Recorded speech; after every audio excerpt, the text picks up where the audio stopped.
Good morning, Pastor Ron Jetter, Immanuel Lutheran Church, Grandview, Washington, on Friday, the 11th of September, 2020.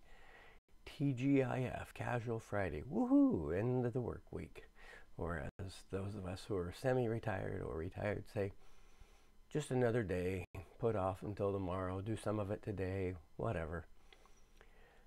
We've looked at some great stories in Genesis, and we're about 4/5 of the way through it almost. It's 50 chapters in all, and we've gotten ourselves to chapter 39. And after looking at some of the stories, and today's story as well, we've got to ask the question, what's a children's Bible? Is there such a thing as a children's Bible? When I post these videos on YouTube, I have to check a box that says this is made for children or this is not made for children. And I always check the box that says this is not made for children.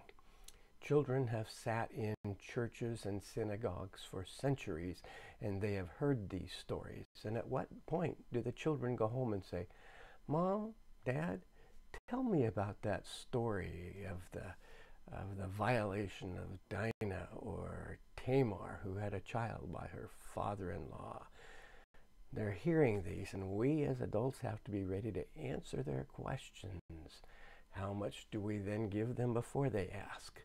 I guess that's why somebody thought of a children's Bible, a cleaned-up Bible. Noah and the ark and the animals, not Noah getting drunk and cursing his grandson because his son saw him unclothed.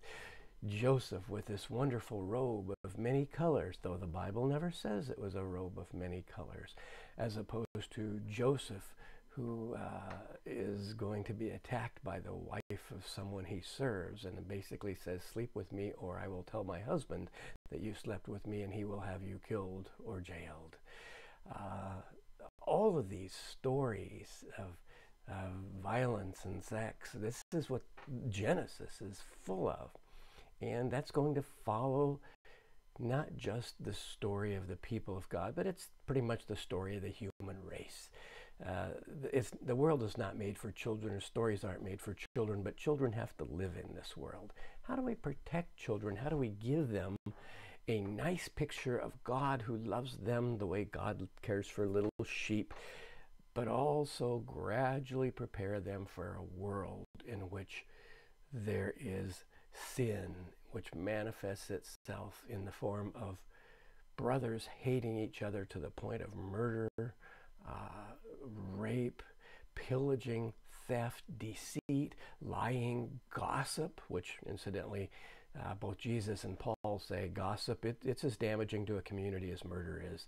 It's as damaging as adultery is. So if you're a gossip and you say, but at least I'm not a murderer or an adulterer, well, don't pat yourself on the back. God certainly won't.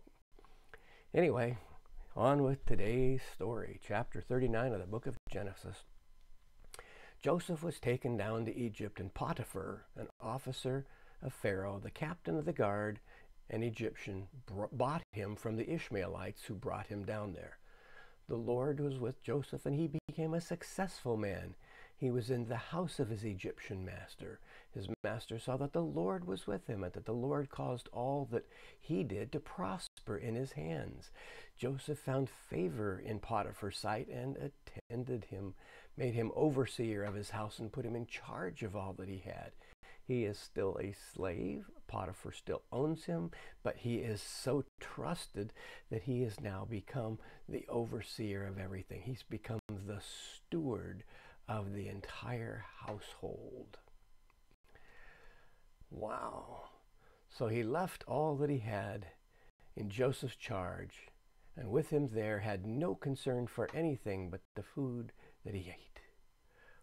Now Joseph was handsome and good looking. Now the story's going to twist, right? After a time, his master's wife cast her eye on Joseph and said, lie with me. But he refused and said to his master's wife, look, with me here, my master has no concern about anything in the house. He has put everything that he has in my hand.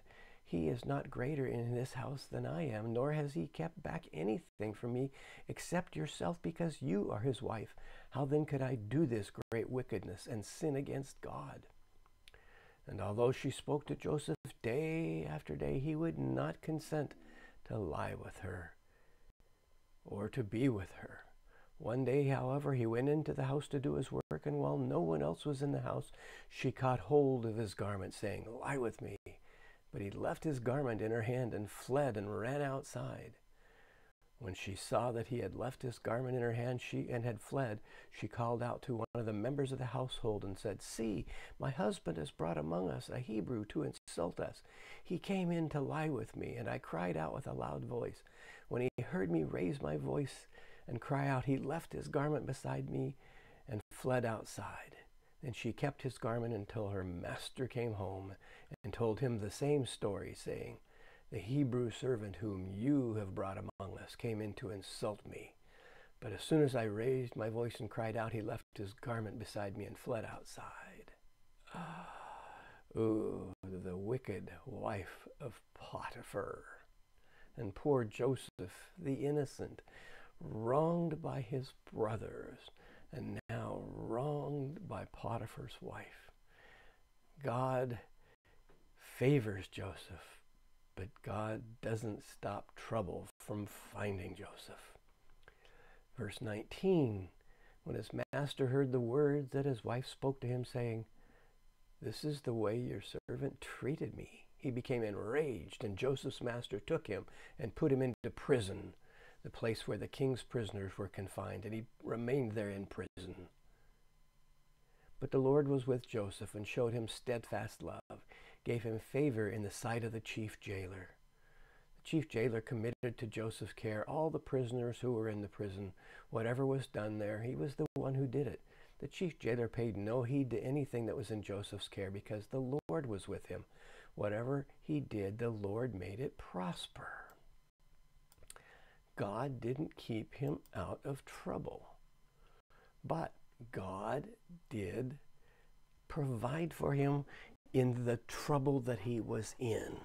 God didn't stop a lie from being told about him and being imprisoned on the basis of that lie.